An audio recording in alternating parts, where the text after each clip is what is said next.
Should we start? Is this on? Hear me? Thanks everybody for sticking around. Appreciate we've got a bit of the graveyard shift here, but there's a nice minister speaking after us, so hopefully you're not just sticking around to speak to hear him, you're here to cream some of the knowledge off this great panel that we have with us today. Good afternoon, my name's Chris Hayes. I'm the Sustainability Manager with Skanska, the construction part of Skanska. Joining me today we've got Steve Moss, Managing Director from Tullis Russell, Alan Barclay, Government Director at Diageo, Max Aitken, Director at Estover Energy, Andrew Flockhart, Head of Business Development at Seymour Caledonian, sorry, a bit out of sync there, and Martin Tagnay, who's the founder of Celtic Renewables.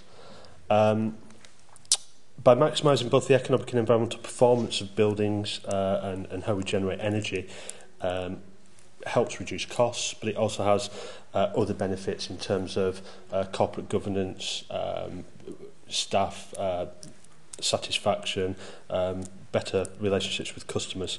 It also helps to attract talent. So there's other less tangible benefits of low carbon. That's some of the things we want to try and get into today.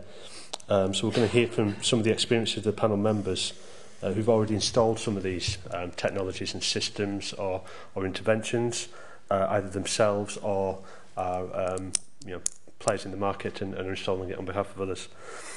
So hopefully we're going to gain from some of their experiences on the economic, social benefits of that. So I'll start with a brief background on where Skanska are, and then I'll move through the panel.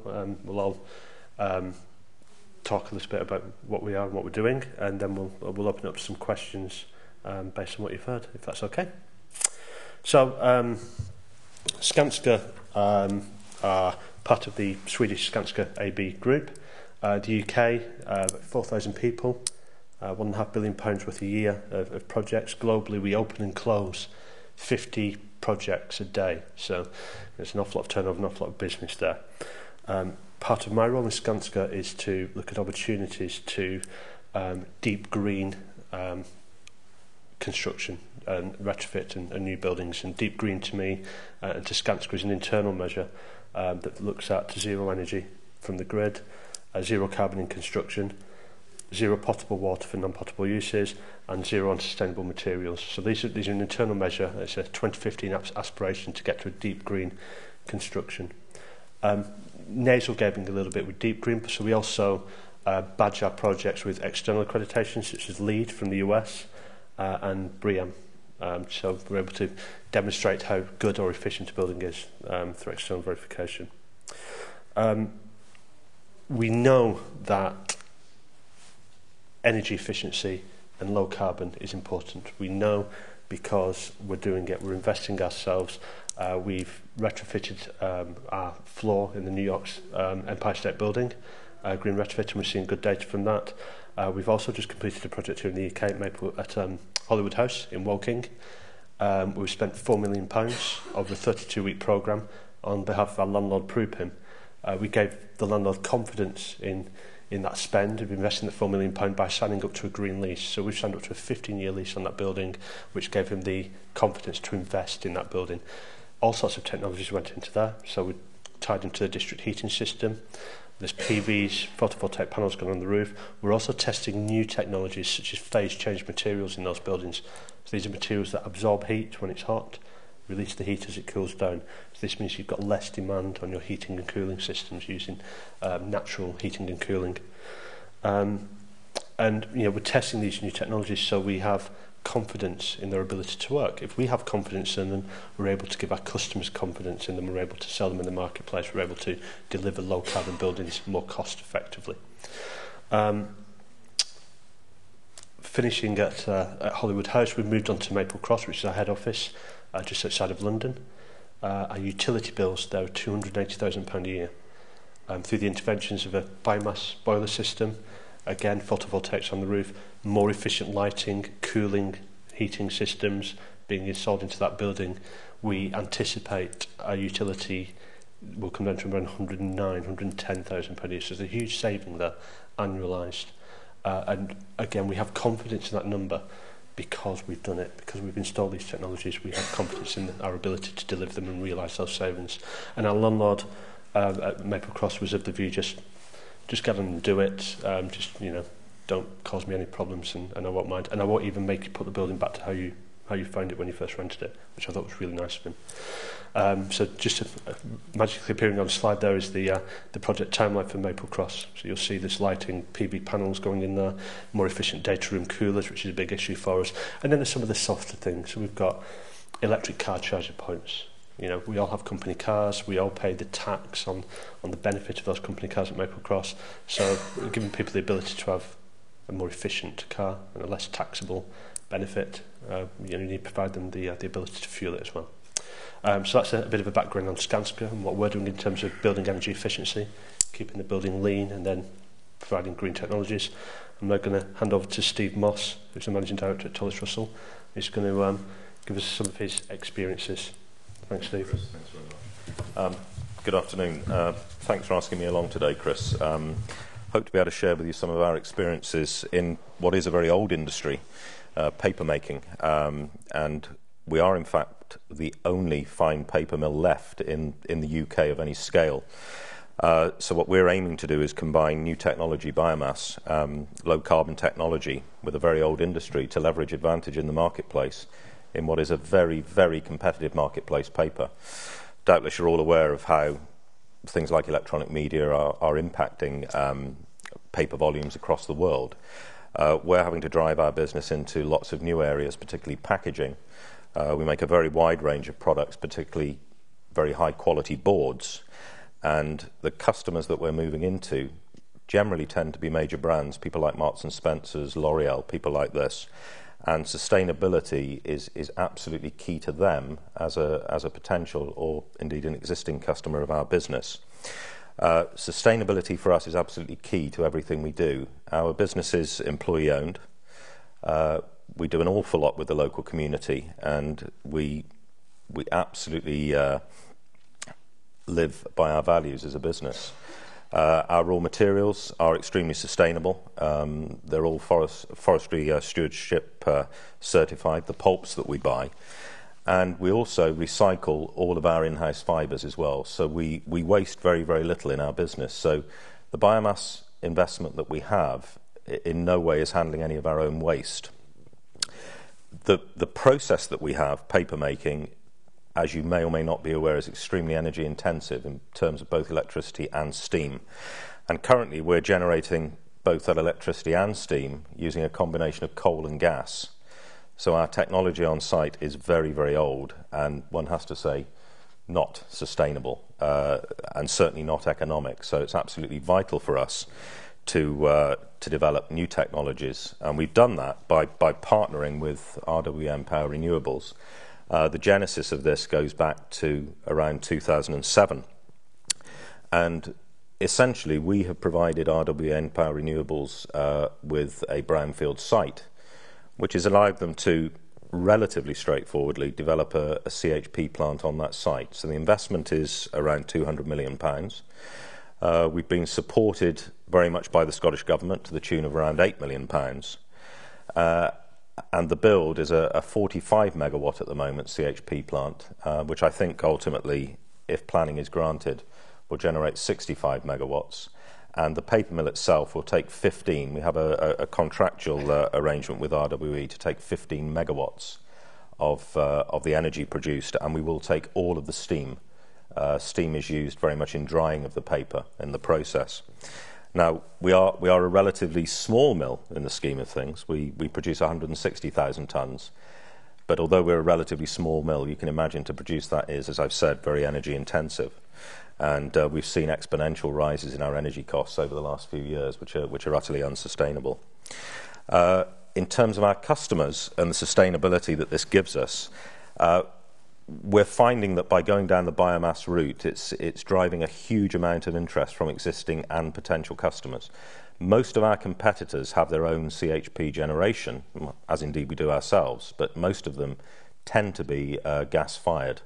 having biomass is really generating interest, and we see it generating more interest as we move forward. And I think particularly the fact that our biomass is fired by waste wood gives an extra element of interest to that as well. So I'm seeing Marks and Spencer, for example, next week, and they are very, very interested in us as a potential supplier. We do a little bit with them at the moment, but the added interest really is driven by the investments that we're making. So I really see this driving us into the major brands and really helping us with the future growth and success of the business. In addition to this, we're developing an environmental centre on site, which is a separate business. Again, we've had support from Keep Scotland Beautiful for that venture, but again, we're trying to encapsulate there the biomass, the paper mill, and trying to display all of the good things we're trying to do, the positive, sustainable things we're trying to do, both to the local community and to our customers. So it all comes back to sustainability. And the upshot of all this in hard numbers is that the biomass plant itself is going to provide 35 full-time jobs moving forward. But of course, there are a whole host of jobs there that are in the supply chain for that plant. And the plant itself is most certainly assisting in safeguarding around 500 jobs at the paper mill. So for us, it's a very exciting project, and I think just a great example of how old industry and new technology can mix, and sustainability is absolutely key to that. Thank you. Thank you very much. Alan, talking of oldest industries in the world and brewing and distilling. What's Diageo's experience in terms of energy efficiency and renewables? You've some interesting work going on there. Yeah, we've done quite a lot of work around just efficiencies, if I call it that. When we started on our journey a number of years ago to make ourselves more sustainable with regard to our sort of carbon footprint, the first thing we did was look at the low-hanging fruits. So simple things like taking out inefficient motors and putting more efficient, newer motors in, and things like that were the first steps that we took. Thereafter, similar to Tillis Russell, just along the road from us, we started looking at, you could call them innovative technologies to our industry, but in reality they were technologies that have been around for a very long time. Anaerobic digestion, for instance, and biomass burning, well used in the continent, but not so much used in the UK. So although we think we're innovative, we're not really. We're just picking up technologies that are there already and utilise them in our own situation. We have built at the moment a new plant, a new distillery up at Roseisle in Murray. It produces 10 million litres of alcohol a year, and 50% of the energy need there is covered off by biomass. Again, unlike Tillis, we are using our own biomass. The waste products or the byproducts coming off the distilling process, we're using that as a fuel for the biomass burner. I tend to talk in carbon, so we're talking there about 10,000 tonnes of carbon saving a year on a similar site that we would have had in the past. So if we hadn't done it, it would have been another 10,000 tonnes of carbon going into the atmosphere. Great, and we'll come on to Martin in a little while, but I think Martin's good solutions for similar residues, should we call them. But before we do that, Andrew, talking of using current technology in an innovative way, I think you're something I've certainly never seen before, but tell us about the ferries. Yeah, the Caledonia Maritime Assets, some of you might not recognise the name, you might know us better as Caledonia McBrain. We own the 30 ferries that provide lifeline ferry services to the west coast of Scotland, and we also own a number of harbours on the west coast of Scotland as well. One of the big challenges that we have is that we have an ageing fleet and we need to replace the fleet, and because the way we're structured at the moment, we're owned by Scottish ministers, we're competing for finance against a whole raft of other projects, and if money's spent on a ferry, it might not be spent on a school or or a road or something else. So 3 or 4 years ago, when we started looking at replacing the fleet, we thought, well, how are we going to actually get the attention of our funders to support what we need to do? And of course, at that point, there was a lot of movement with the new government and everything else around the green agenda. So we wanted to innovate and reduce our fuel consumption on the ferries. And we started looking at how we could do that. And actually, 4 years ago, we looked at hydrogen. But at that point, we felt it was just too far from the market. So we then looked at existing technologies out there that could help us do that. And the one that came to the fore was batteries. Because of the nature of where our ferries operate and remote locations, a lot of these places are generating renewable energy. And as we all know from the conference, that energy isn't required at night time. So it made a very good fit for what we were trying to do with the ferries, which was if we could put batteries into the ferries to help drive the boat during the day and charge the batteries up overnight, it could be a win-win solution. Win for us because we de-risk our exposure to the fuel markets going forward, and these assets last 30 years or so, so who knows where fuel prices will be in the future. But the knock-on or the additional benefit from what we were doing is, and we hadn't really, I can't really claim to have set out to do this, but we're providing a potential load management or a customer for rural communities in using their energy at source. And I was fascinated. I was in the session before here, and they were talking about smart grids, and that's really where we need to go, as far as I can see, for our rural and island communities. Because if we can get these smart grids, then the nice thing about Caledonian Maritime Asset, CalMac, is that we can be an anchor customer almost for a lot of these communities for their renewable energy. Now, at the moment, that's electricity, but as a boat, it doesn't really matter. We look at energy, not the type of energy. And we've already heard lots of innovative solutions, and we'll hear more about biofuels and things like that. And that could be a solution for our ferries in certain locations where perhaps using electricity isn't the way forward. It's using a different type of fuel. So that then got us thinking about the whole sustainable island rural community, and the existing technology in terms of the lithium-ion batteries, they'll provide a minimum of 20% of the power during our busiest peak time in summer when the boat's fully loaded.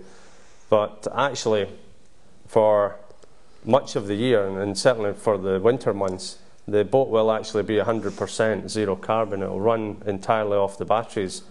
And I was actually thinking earlier on that I'll have to do the calculation, but I think we might meet the 42% reduction. So I might get a bottle of whiskey that Alex Salmon had. I'm certainly hoping I can. And also picking up on what the First Minister said yesterday as well, this, if you build it, they will come, and we've definitely found that with this hybrid.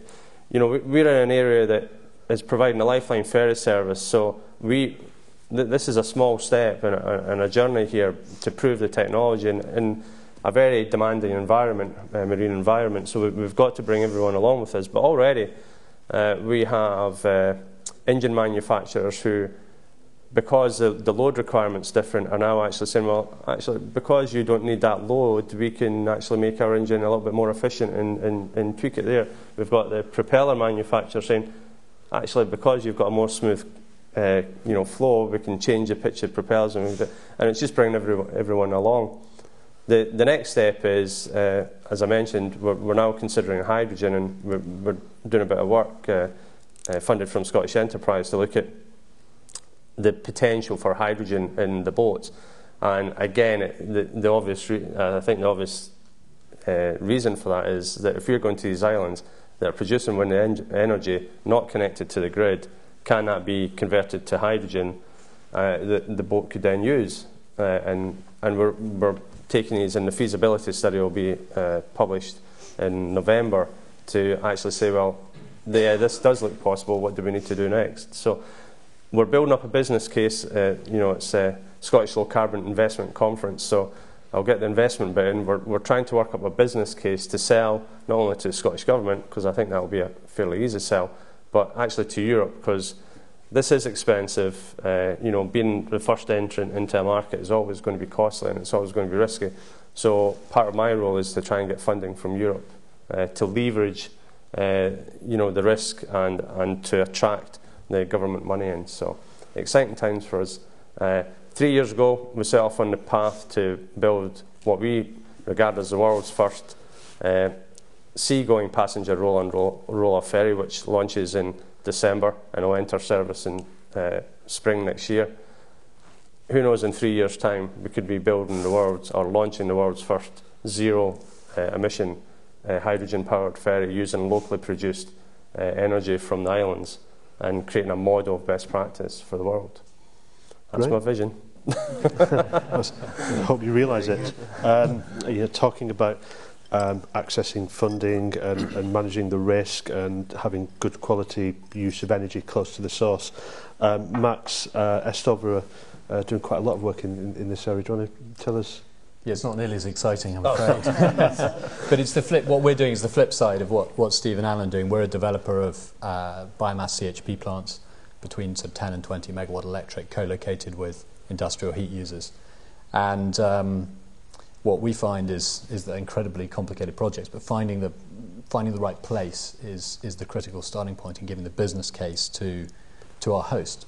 And we have a plant with the Macallan, so similar to you, Alan, and a plant with R.J. Wiggins in. I say we have a plant, we have developments with R.J. Wiggins in Aberdeen, and we have another 4 developments underway.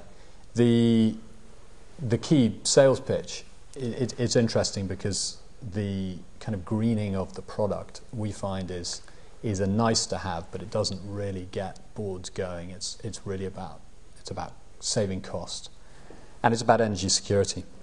And energy security has been a really big one. It really surprised me because there's been a lot of talk about blackouts recently, particularly with Ofgem's report last Friday. What I didn't realise before we got into the nuts and bolts with our sites is that these blackouts are happening already, but in the gas supply. If you're a large industrial user of gas and the gas storage is running low, as it don't think happened this year particularly, but certainly happened the last couple of years, you get shut off. And I remember one of the site managers saying, you know, you try ringing up your French boss and explaining why your plant's been shut down for a week because there isn't any gas. It's pretty difficult. And these guys not only take that very seriously, but it means they take the possibility of electrical blackouts incredibly seriously. And what an on-site plant like our biomass CHP plants does is it gives complete independence. No matter what happens to the gas supply, what happens to the electrical supply, we can be there providing it, and that business case has been much stronger than I expected. Added to that, it's reducing costs because of the support we get under the RO and under the RHI. We're able to offer a discount. We're able to share some of the benefits of the avoided distribution charges on the grid, which are significant. Maybe they might be sort of £8 at the moment, probably going up to 20. So if you're sharing that 50-50, it's significant for us. It's significant for the host.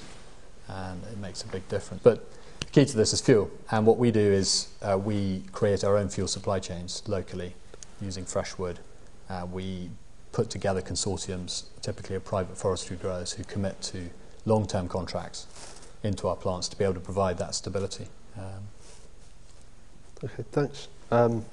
Talking about fuel, and fuel being the key, providing we all keep drinking the whiskey, that might not be a problem for yourself, Martin. Do you want to expand a little bit on where Celtic Renewables are?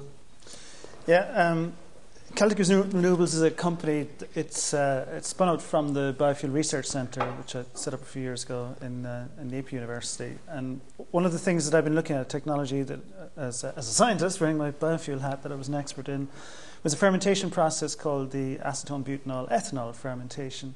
Now, this was the second biggest fermentation in the world at one point in time. It was developed originally to make acetone for explosives in the First World War. So by the 60s, it was only the drinks industry has ever really been bigger than this as a biological industry. But it died out, ironically enough, because it couldn't compete with the petrochemical industry. So that became a defunct process, and I was one of the few people who still knew a little bit about it when a number of years ago, a very colourful character in America called David Ramey drove his car 10,000 miles across the States with nothing but butanol in the car. So it's a totally unmodified car. He could store the butanol, which is, I wouldn't recommend driving 10,000 miles with ethanol in the back of the car. You know? So this proved that you could use this as a fuel. And then people started getting really interested in it as a fuel. And of course, we already know that you can make it at scale. So I didn't have to invent a biological process to produce this stuff. And one of the first big market movers in this was when BP, as a fuel company, had a joint venture with DuPont, who were trading in commodity chemicals, including butanol. And that venture is Butamax, which is about to come on the market in America. So this is a here and now fuel. It's a direct replacement for petrol because it has the same, more or less the same energy, unlike ethanol, which has only got about 70% of the calorific value of petrol. You can store it, you can pipe it, you can blend it. It really is a like-for-like substitute. So there's huge potential for bringing this into the market. Now, what I looked at was to see what could I do that would be exclusive, that wouldn't have me competing with the likes of BP, because in all fairness, neither me nor my wonderful university are ever going to be taking the likes of them on in court or whatever. And you look to see what other natural raw materials are available. And the biggest biological industry in the country is by far the whiskey industry, which is a one-product industry. It's iconic. I mean, it's incredible, the brand image that Scotland has from whiskey. Everybody knows what it is. If I'd done the same thing with another product in another country, we'd never have got the same press coverage, for sure. But in addition to making the whiskey, there are some byproducts that are of lower negative value to the industry that Alan mentioned a while ago, and they're looking to use those in more creative ways to cut carbon emissions. And in my case, I can take it a step further. I can actually add value, food value, from doing that. So we can take the distillate that's made after you distill off the alcohol, and we can take the leftover barley when you're malting the barley. We can combine those, add completely different organisms, and ferment them using this process that had been running at huge scale all around the world. What sets us aside is that we're using natural resources to create more fuel, and Celtic Renewables is the commercial entity that's now bringing that to the market. Thank you. In a nutshell. In a nutshell. Skanska are quite in a fortunate position in terms of the size of the parent company. So, you know, there's quite a bit of financial clout behind us. We're quite cash rich. We're able to invest, especially where we can demonstrate value and prove to people that technologies work, and we can show that. What's your experience of accessing capital to help you develop the products, Martin? Yeah. One of the really interesting things about this particular story is that I think it's captured imagination, and biofuels, it's fair to say, has not always had the greatest of press, and people are still somewhat sceptical. This just in so many ways ticks lots of different boxes in sustainability and renewability and local and niche and coming in. So the company, when we established it, we were in the enviable position of turning down venture capital funding to bring it in. And we have the wonderful position of having a single private investor who himself has a distillery. He's building a new distillery. He owns the Adelphi brand.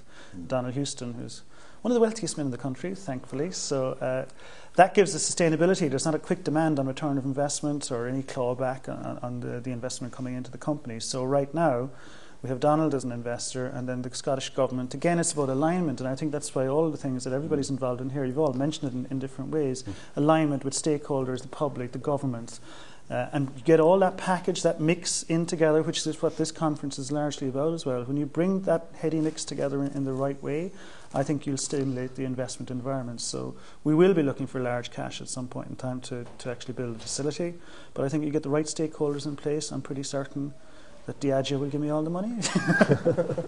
No doubt. Dragon's Den. Steve, similar experience for yourself in terms of getting the financial will behind the investments that you've made? Yeah, I think for us it's a slightly different scenario because, of course, the way we've structured it is that the RWE and Power Renewables are actually making the investment. So we're providing the site on a lease basis, and then it's structured then on a long-term contract for electricity and steam supply. So it's a different structure, very much so. So you've actually gone to the market, and that's kind of your field as well, isn't it, Max, in terms of access to capital and trying to get people to invest? Yeah, we're on the other side. I mean, obviously RWE Empire, I think they're doing your project on balance sheet. There's no third-party finance. Yeah, we have to go out and get third-party finance, which is very difficult. And exactly what you say about alignment, it's critical that you can demonstrate that everybody involved in the project's got a stake in it working, from the host, for us, for the operations company, the manufacturer, the fuel suppliers. Without that, it's not going to work. And of course, getting it right with government policy, and that's the shifting sands, and it's extremely difficult for the biomass industry. Knowing the unknowns. Yeah, what we did, we were very lucky. We looked 2 years ago and we said that biomass is going to be controversial. And let's say, let's position ourselves to be the best possible type of biomass. Let's be local. Let's have a scale that's meaningful but not too big. Let's size it for the appropriate fuel supply. And let's have a job story. So up here, what we're saying to the Scottish Government continually is, this is not just about low carbon, this is about the 410 jobs at the R.J. Wiggins Mill in Aberdeen. It's the largest non-oil employer in Aberdeen. It's been there since 1770. And it's the last of the 5 paper mills that used to be in the area. And that's a very powerful message. So we can decarbonise them, lower their costs, keep them here, stop that production going to other sister mills in Eastern Europe. I think we'll come on to some of those other benefits, and they're really important. And everybody's touched on, the support to the community, the job creation. I think it's something that we need to explore a little bit more. But before we do move on, Andrew and Alan, how's what's your experience of trying to get these projects off the ground and get the money needed to get the investment? For the ferry, it was. I started off with the premise that I would have to raise the innovative part of the capex individually to traditional debt. So I kind of came from that point, and for the hybrid, I managed to raise just short £500,000, which doesn't cover it all, but there was kind of shared costs in the ship build. I think for hydrogen powered boat, it's going to be more like £4 or £5 million to get that project really going in the right direction. The interesting thing, though, is it was just reflecting there was quite a bit of talk about putting an enabling infrastructure to support the low carbon, development. And the one thing that everyone needs is a customer.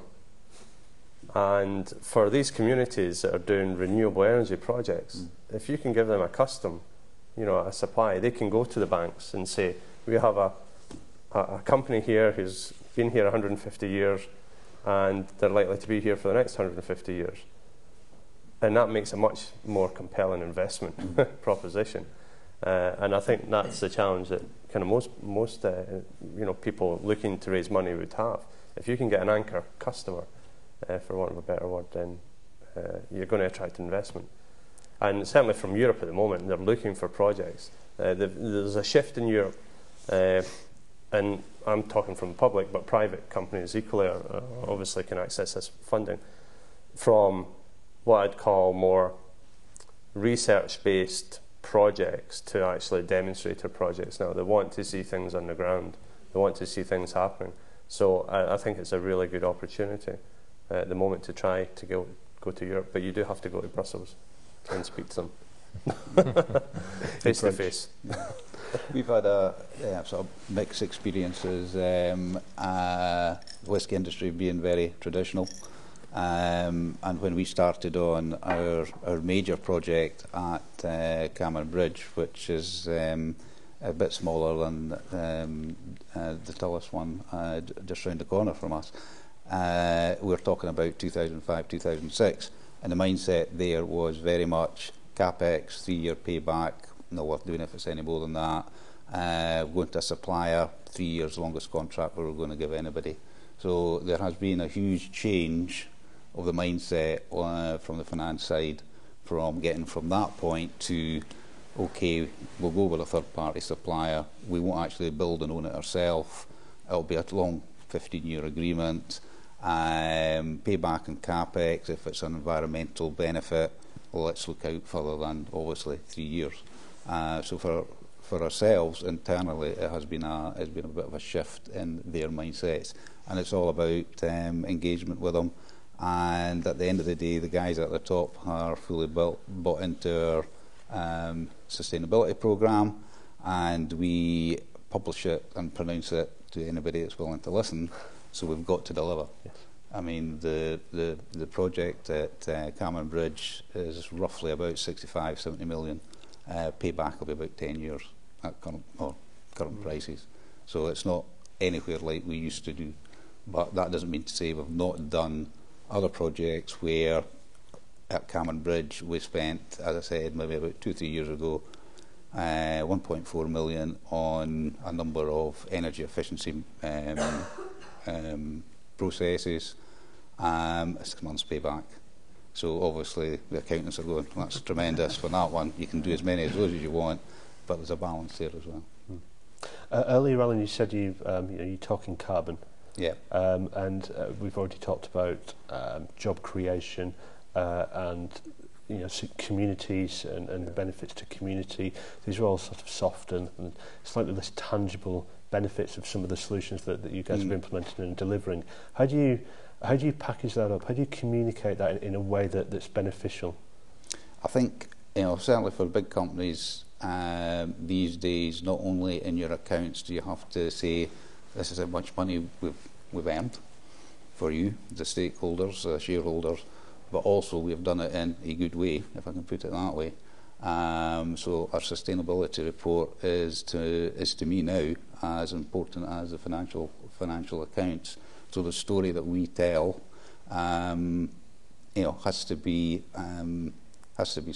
And I think one of my slides you'll see, we went for the Carbon Trust standard. Yes. I mean, the reason why we went for that is we were saying, yeah, we're saving all this carbon, all the rest of it, but how could we prove it? So we went and got certified that we're actually doing it. So there's lots of things like that you have to do, and all these other benefits, like perhaps not a huge amount of jobs, because these bioenergy plants, they don't need 200 people to run them.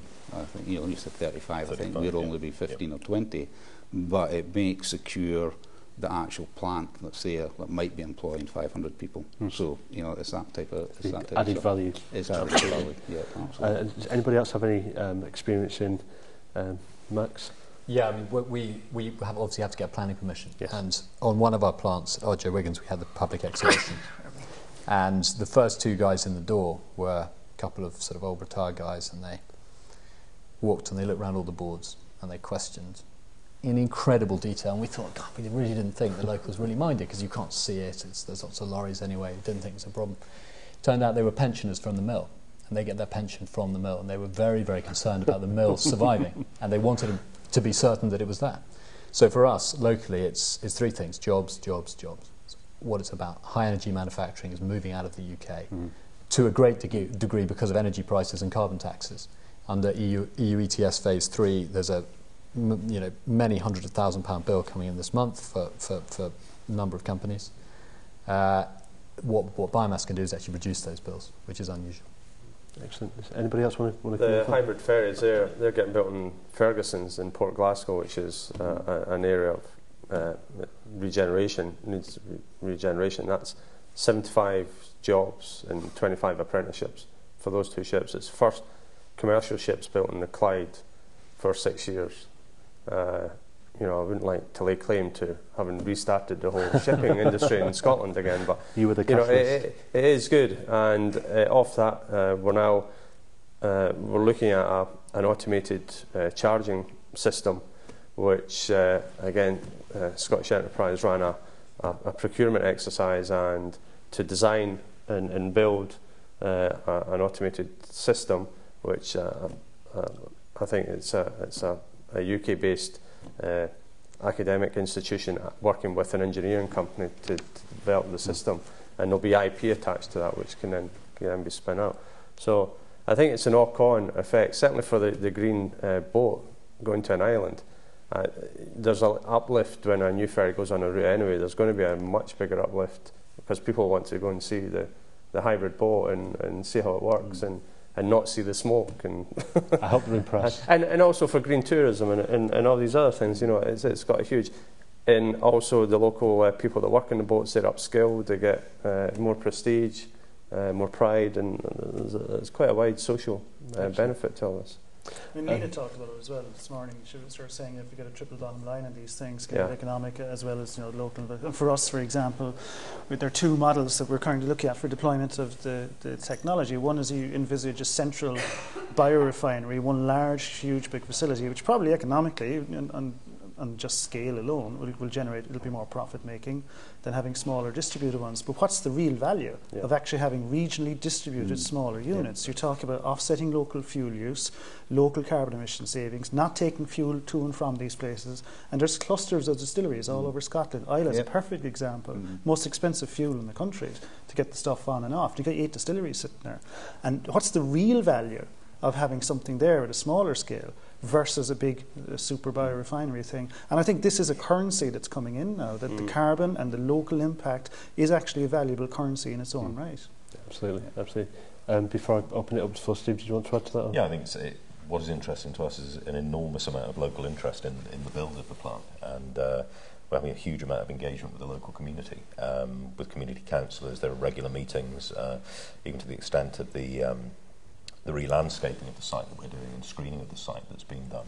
The local community are involved in that, and I mentioned the environmental centre that we're building. Well, we have local community councillors on the board of that project as well. So it's all about total involvement with the local area, and it's perceived as being extremely valuable. And it's the provision of jobs. And we talked about apprentices. We've taken 8 apprentices on this year. So that's so important for the future of the business, and it's a great sign that the business has a future, and it's all back again to sustainability. Good, thank you. We've got sort of 10 minutes left, so I'm going to open it up to the floor. If we have a microphone going on. Is there any question from the gentleman, the award-winning gentleman, if I'm not mistaken? Thanks, Chris. Robert McKechnie from Green Oak Solutions. Can you hear me okay? Is this on? Yeah. Just first of all, a comment. Great story, Andrew, about the island, the island renewables and the metaphor of Calmac being an anchor project. And as you guys say, if you could kind of replicate that on the mainland in various facets, it would be fantastic and would drive a lot of benefits. My interest is more around SMEs now. Alan and Steve represent reasonably large employers, but what, if anything, are you guys doing to drive low carbon and sustainability practices through the supply chain? Are you using carrot and stick methods, and if so, what are they? Well, I'll answer that first, and then give you time to think, if that's all right.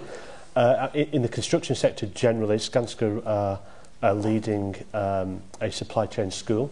We've got funding from the Construction Industry Technology Board, and that's open not just to Skanska supply chain, that's the whole construction industry supply chain. It's free and completely private at the point of use.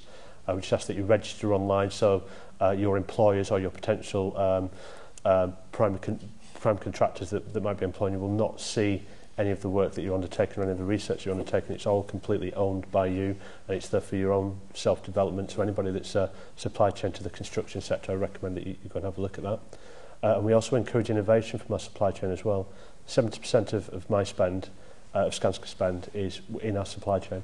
And I've talked about some of the interventions that we put into our offices, some of these phase change materials, some of the LED luminaires, some of the other specialist equipment. Skanska don't make those technologies. We buy those technologies and we install them as part of a wider construction project. So we run a competition every year, a sustainable supply chain competition.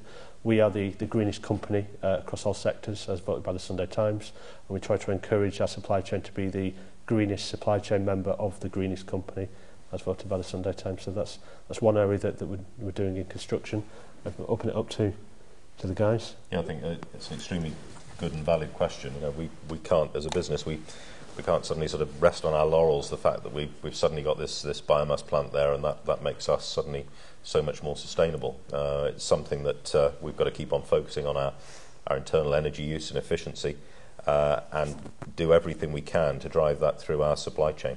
We do support an enormous number of local businesses too. So we're at early stages at this point, but it's something we've got to focus on and will focus on. in the drinks industry, if you look up the supply chain, it's mostly agriculture. So you're talking about barley, wheat in our own case. We have worked for many years with the Scottish Agricultural Colleges on new varieties, so getting the yield up for the same amount of input onto the land. And then we work with them in as much as that we trial the new barley varieties in the plants to make sure they work. They don't give us any problems. So that's something that's been going on a long time. Having said that, the majority of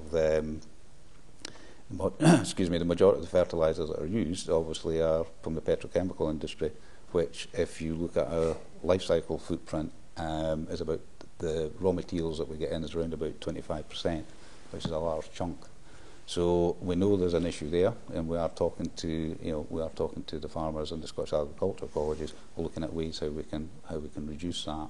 If you look at the other end, packaging, glass is a big footprint for us.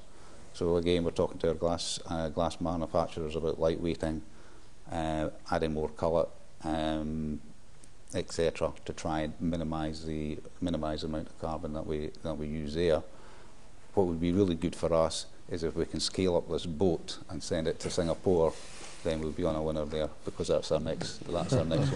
Battery powered bags. Right, big battery. Biofuel. If we get Duracell batteries, I think if I could add as well, from our point of view as a paper mill, what we did do in the very early days was address our main supplies. So our pulp supply, we were one of the first mills to declare that we were 100% FSC in terms of our pulps and the papers that we have. So, we absolutely insist that every pulp supplier we have has to be 100% FSC, and we've done that now for several years. So I think the main suppliers, we've addressed that bit, but where now we can do some very positive work.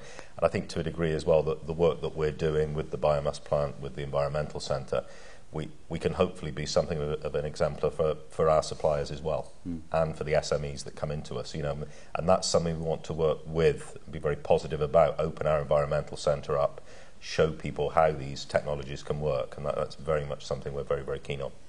Absolutely. Anybody else? I was just going to say, as a publicly owned company, the sustainability procurement bill's just around the corner for us, and I think that'll bring opportunities, but I think it'll bring challenges for SMEs. As one of the challenges we have, we buy big assets and we'll have to go through European tendering, and more we're looking at ways to incorporate community benefit, and to look at the carbon footprint and to look at the benefits of the whole process. And certainly that, having the boats built in Ferguson's has been a huge advantage to us, and to there, and social and economic and all those things. So, but I think SMEs are in a very challenging environment when it comes to public procurement and procurement in general, least all the cost of doing it all. There are measures in place, aren't there, from government at the moment to look at standardising question sets, to a public available standard. So hopefully there'll be some movement there. Any more questions from the floor? The gentleman at the back. Sort of directed to Steve and Max. I think obviously within this space of biomass and CHP, your upstream supply of biomass is absolutely critical, and from sustainable sources. I would just be interested to understand, the models you're employing in both instances, as to how you're ensuring that supply on a long-term basis. Well, I was relieved to find last night that we're not competing with Arjo for raw material, which is something of a relief. We're working very, very closely with RWE on this. The